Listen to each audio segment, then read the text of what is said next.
And what are we? Your murmurings are not against us, but against the Lord. All right.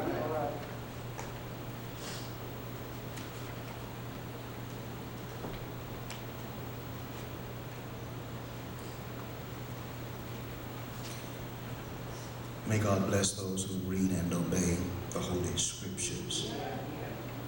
And I want to talk with you for a few minutes about this subject. Seeing and knowing God for who He is. Yes. Seeing and knowing God for who He is.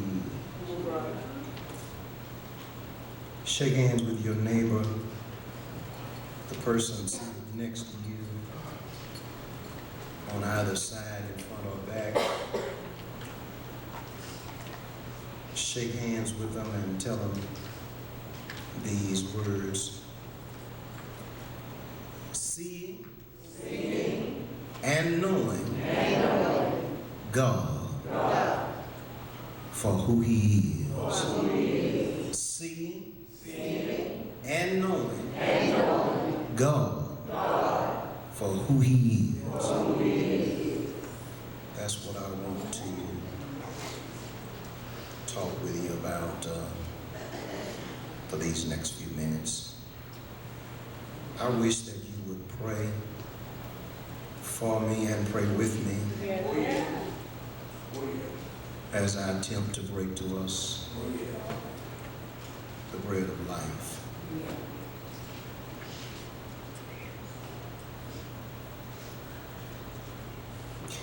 As followers of Jesus, we are called on to follow the example that He has set for us. Jesus' example teaches us to pray. All right. For Jesus was Himself a prayer. The disciples of Jesus often observed Him in prayer. And they surmised, came to the conclusion that prayer was a worthwhile enterprise.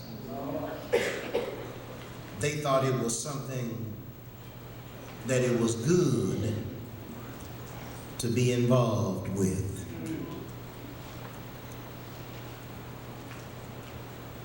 I believe that they saw positive results from a regular, strong, consistent prayer life. Yeah.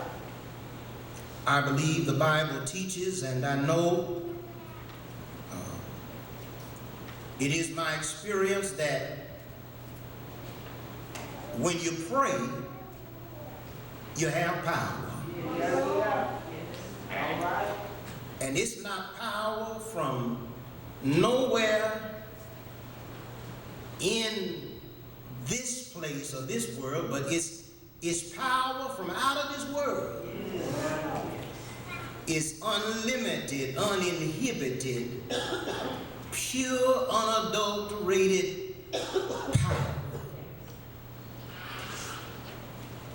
When you pray to God, you have the presence of God. And wherever you have the presence of God, there is the power of God. Wherever God is, He brings His power. And the disciples of Jesus observed the affirmative results from prayer, and they said to Jesus, Lord, won't you teach us how to pray? We've seen you pray, and we want to emulate your style. We want you to teach us how to pray. How to be able to talk with your Father in close communion, just as you do. When Jesus instructed his followers, giving directions concerning prayer, he said, pray after this manner. Give us this day,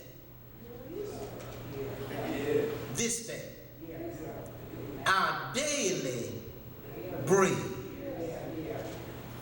That's what Jesus taught his disciples they should pray. As pertains to provision, he taught them to pray, give us this day our daily bread. And if you notice in Exodus chapter 16, when the Lord told Moses what to tell the people, he told them to gather up sustenance and food proportionate to that day. He taught them to gather daily bread. And for the first 5 days, he told them, don't worry about the next day. Just gather enough for daily bread. Then by the time the 6th day rolled around, he told them, now today when you go out and gather twice as much. And the reason you need to gather twice as much on the 6th day is because on the 7th day won't be no gathering. On that day you're going to rest and you're going to consecrate and separate and set yourself apart unto me. You're going to remember the Sabbath day and you're going to keep that holy. Your hands are not going to be occupied with anything else on the 7th day. That will be a day of rest. You remember in 6 days God made the heavens and the earth and everything in them, and on the 7th day he did what? He rested. And so Moses told them to gather twice as much on the 6th day. So on the 7th day there will be ample provision for that day when there was no gathering. Now the reason I'm emphasizing daily bread is because tomorrow is not promised to you. You don't know whether you're going to make tomorrow or not. But still, it is wise to make preparation and plan for tomorrow, just in case the Lord spares your life and allows those golden moments to roll on. Proverbs chapter 30 verse 8 says this, feed me with food convenient for me.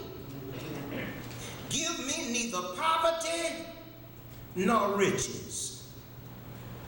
For if I grow rich, I may become content with God and feel no real need to seek him. I got everything. I don't need to. What I'm going to go to the Lord for? I already got everything. On the other hand, if I'm poor, then I will steal. And that will insult God's holy name. Because you remember in the 10 Commandments, which he's going to give, he will tell them, thou shalt not steal. We don't have to steal because all we have to do is ask. And whatever we need and want that is in the will of God, if we ask, the Bible says he will give it. If we seek, we can find it. If we knock, he will open a door and let us go in and out and find pasture. And pasture is ample supply. It's full supply. It's whatever the sheep need, they can find in the pasture. If it's water to drink, it's in the pasture. If it's grass to eat, it's in the pasture. If it's a shepherd to lead the flock, it's in the pasture. They will go in and out and find whatever they need. Jesus says in Matthew chapter 6, verse 34, take therefore no thought. All right. Somebody say no thought. No thought. Take no thought for the morrow. All right. For the morrow shall take thought for the things of itself. Sufficient unto the day is the evil thereof. Don't worry about tomorrow. Yes. God is not going to change between here and there. All right. Between then and there. Between here and there. God is not going to change. Amen. Between today and tomorrow. The same God that got you through yesterday and provides for you today, he will take care of you on tomorrow. I wonder if I got a witness here. Hebrews chapter 13, verse 8. Jesus Christ the same yesterday and today and forever. Tomorrow he changeth not. Jesus said, just seek me concerning daily provision. I want your communication with me to be frequent and often, not seldom and far between. Jesus says, I don't want you to ask because I'm unaware of your needs. No, that's not it, because our Heavenly Father knoweth all things that we have need of, and has promised, according to Philippians chapter 4, verse 19, to supply all of our needs according to his riches in glory. Even as early as Israel's wilderness travelings, the Lord wanted to teach men regular contact and constant communion with him through daily provision. All right. The Lord wanted the people to return to him, to come to him every day for their provision and for their sustenance. He didn't want them to get used to operating or making it without him. All right. He wanted their dependence. He wanted their loyalty. He wanted their commitment. He wanted their attention. He wanted all eyes on him. And in 2019, what I want to tell you is that God still wants our attention. God still wants our fellowship. God still wants our communion. God doesn't want us to get so big and bad, so strong, we feel like we can make it without him.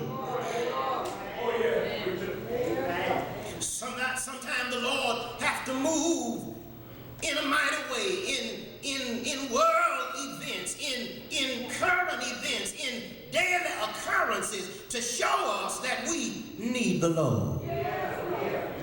And that we just can't make it by ourselves.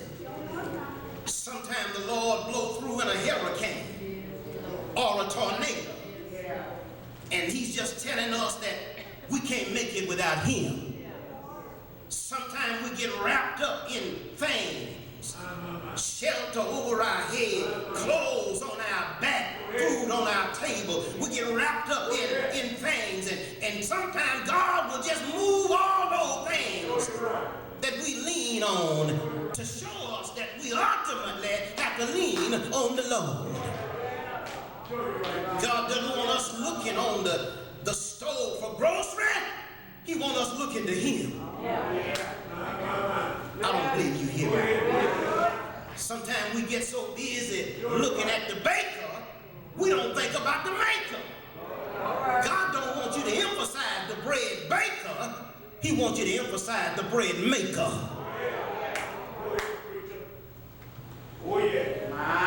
God wanted the people to look to him for daily provision. This is the lesson here.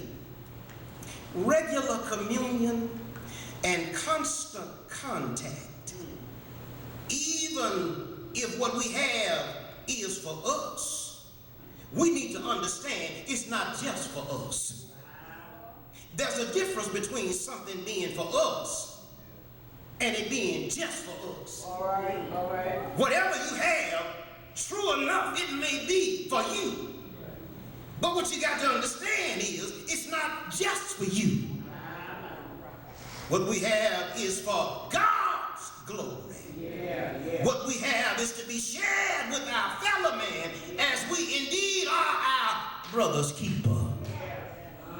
The lad of John chapter 6. His lunch wasn't just for himself.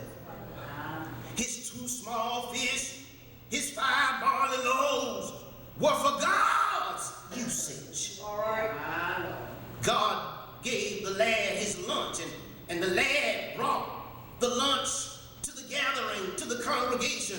And when the time came, the disciples looked over the group and saw a lad, and that he had his lunch with him. And Jesus said to the disciples, "Bring me the lad." All right. The lad's lunch wasn't for himself only, nor was the lad for himself. Jesus said, "Bring me the lad," and the lad brought him lunch along with him. The Lord doesn't just want what you have, he wants you.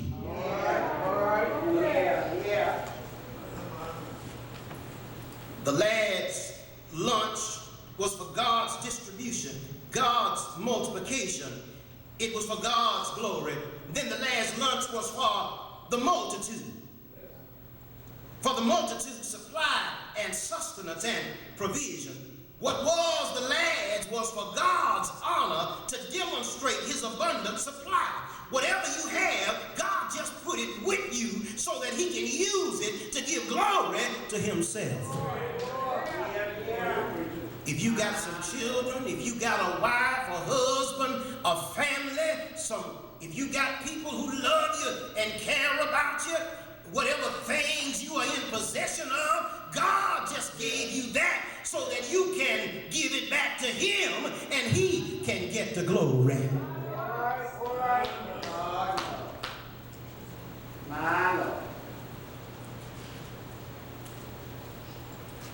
What we have individually and systematically must be used for the benefit of others. When we are blessed of the Lord with abundance, we mustn't hoard instead of sharing with others. 1 John chapter 3 verse 17 says, "Whoso hath this world's good, and seeth his brother have need, and shutteth up his bowels of compassion from him, then how dwelleth the love of God in him?" If you have things that you are not willing to share with others, then how can God's love be manifest in your life? More than what we say, love is what we do.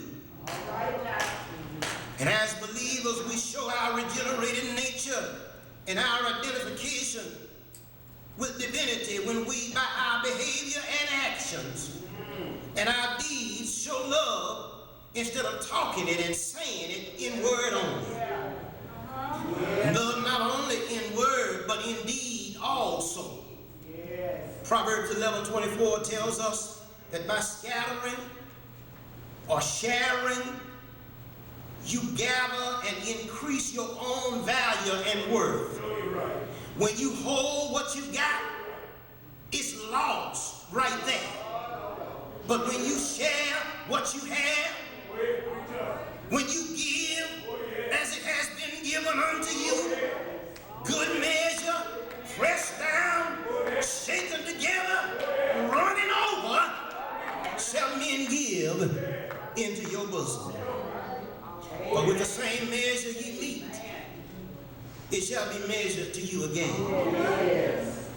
While by withholding more than is meet, by keeping more than is necessary, it tended to poverty and lack and want.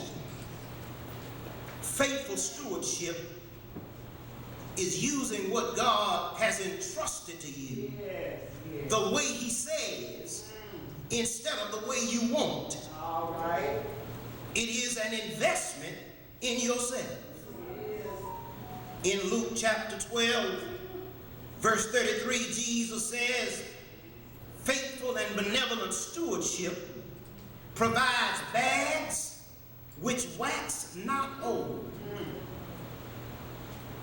Faithful and benevolent stewardship provides bags which wax not old. In other words, whatever you are storing, if you put it in the Lord, it will never pass away. The bag won't get old and get ripped, and what you're putting in it leak out. Eternal investments never decrease, they only increase. Eternal investments don't devalue or get swindled or stolen like earthly investments. Faithful and benevolent stewardship is a heavenly, eternal investment that faileth not, nor is it corrupted. God treats ungrateful and complaining Israel with mercy and not contempt. Even when you are not everything you ought to be, God still provides for you. Even when you fall short, even when you don't tithe, even when you don't come to Bible study, even when you don't come to prayer meeting, even when you don't participate in home and family devotion, even when you don't give God proper time, proper place, proper acknowledgement, still God provides for you. Yeah, you know it's true. He looked beyond our fault. He sees our need. When you get sick, God come by to see about you. He's a doctor. He gets you up off of that sick bed and lets you come running and walking and talking and testifying about what the Lord has done. The Lord didn't hold it against you when you did what you weren't supposed to do, when you left undone what was supposed to be done. But God was merciful.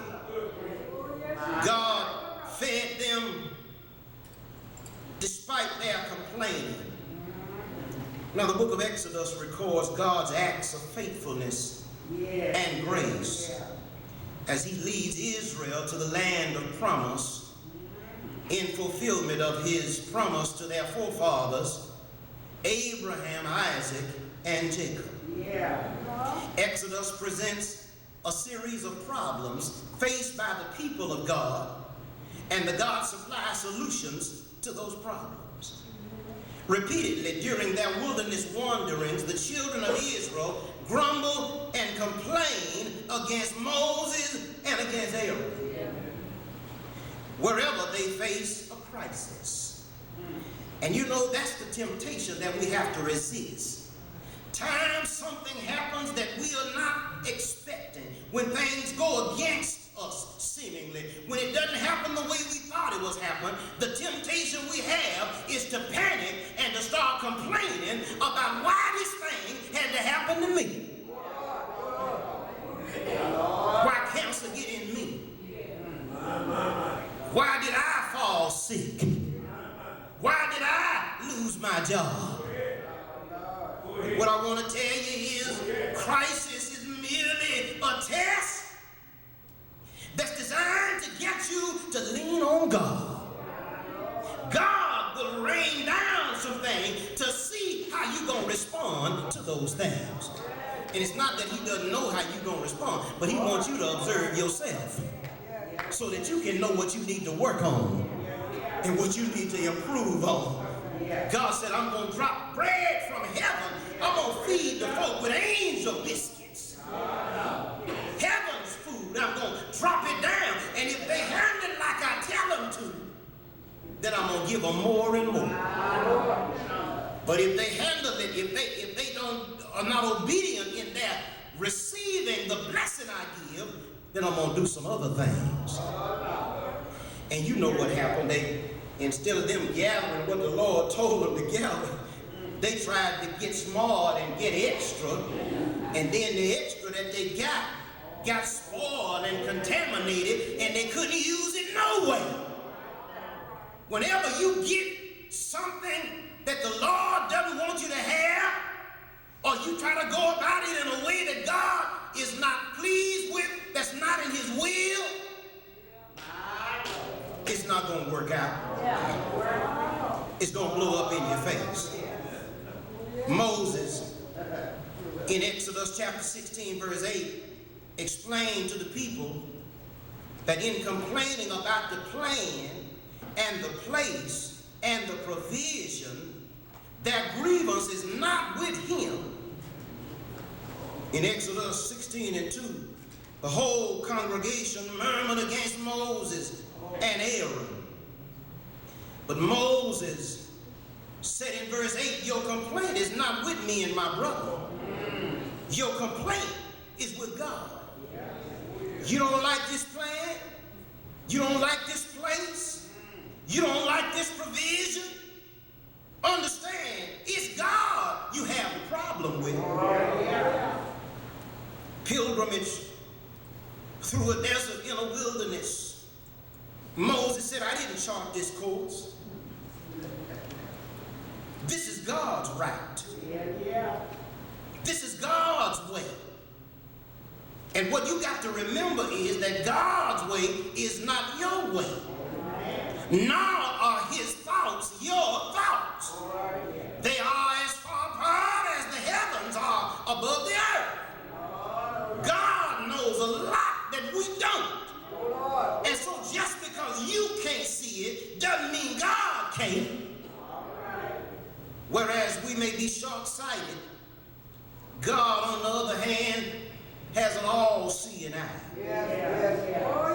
Moses said to his complaining countrymen, you think it's bad planning that all the food is running out and there's no grocery store in sight? I didn't come up with this plan. I'm not going to provide the provisions. The wilderness, the desert is God's right. Who are you to say you need an interstate highway if God said go through the desert? God may want you in a desert for a reason.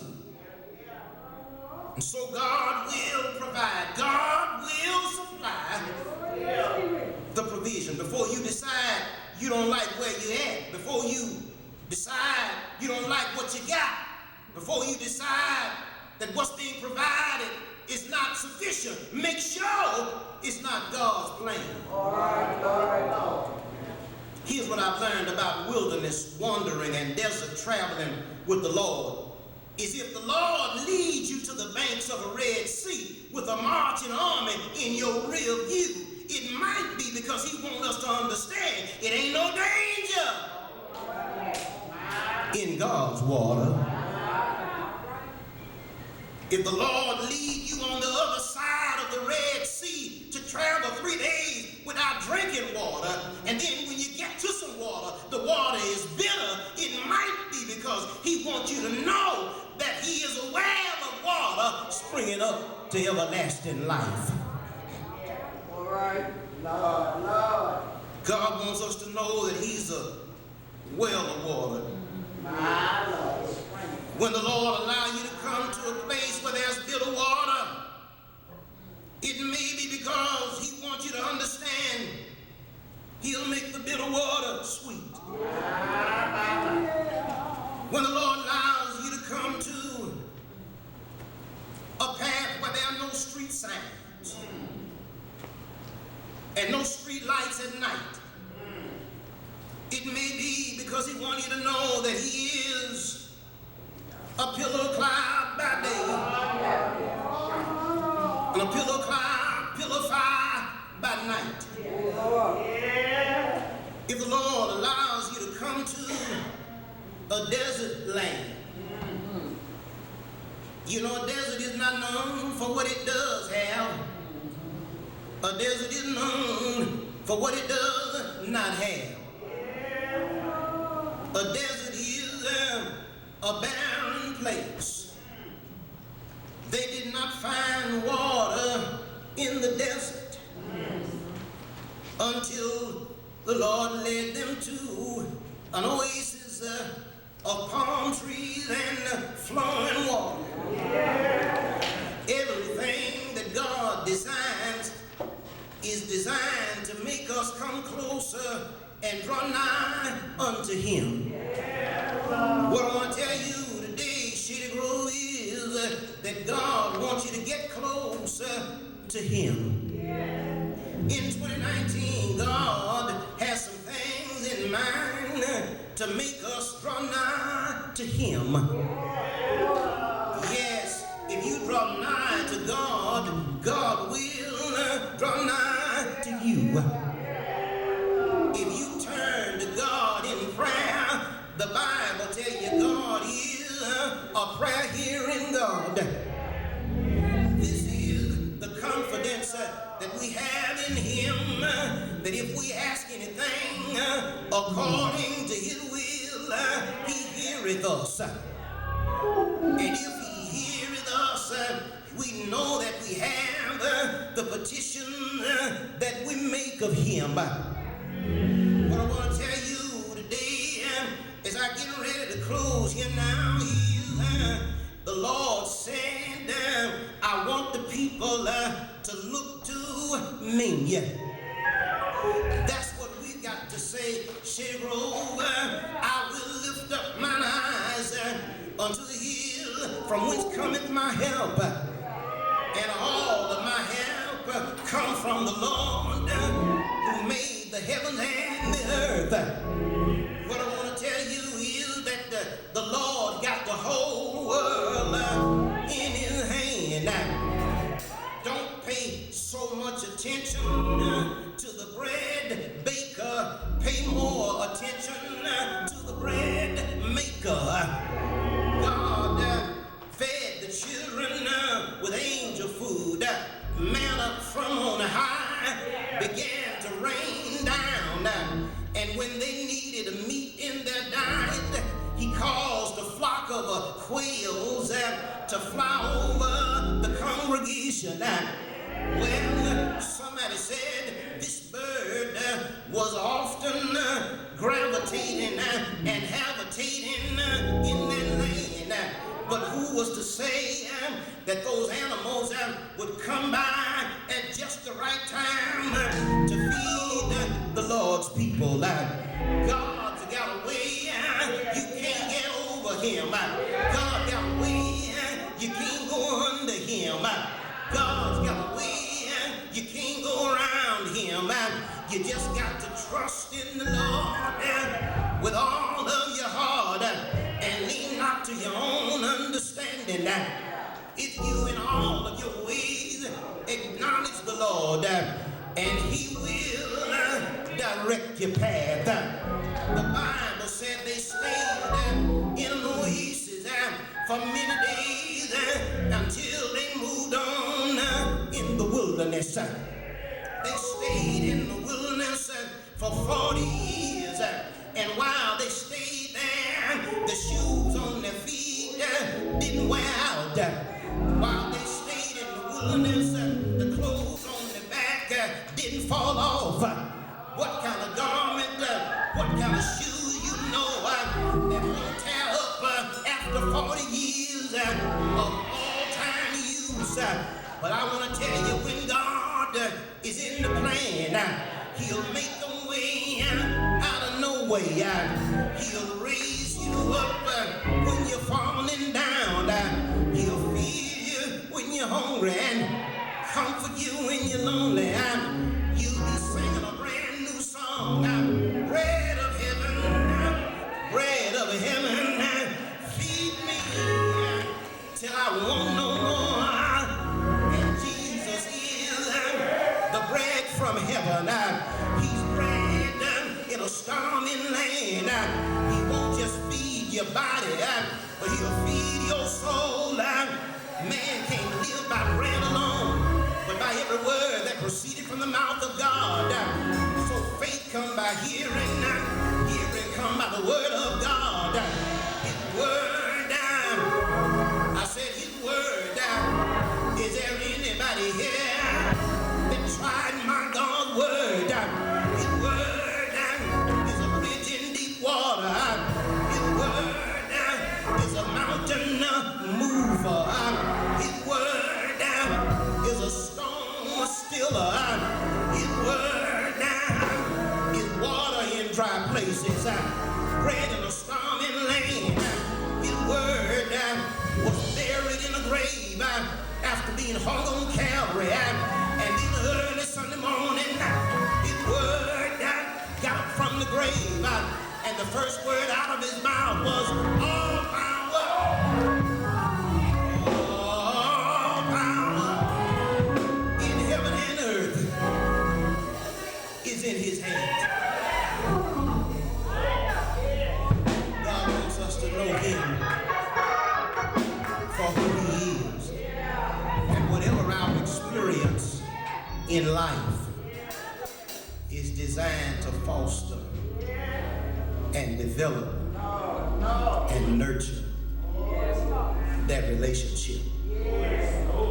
God wants us to see him and to know him for who he is.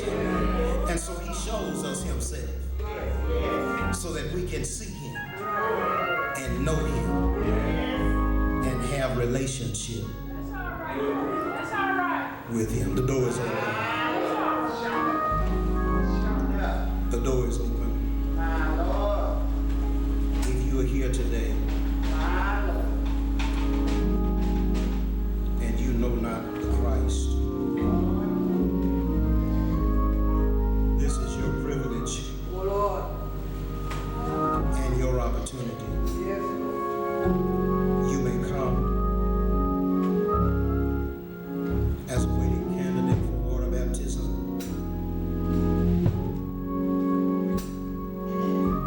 You may come in view of a letter of our Christian experience.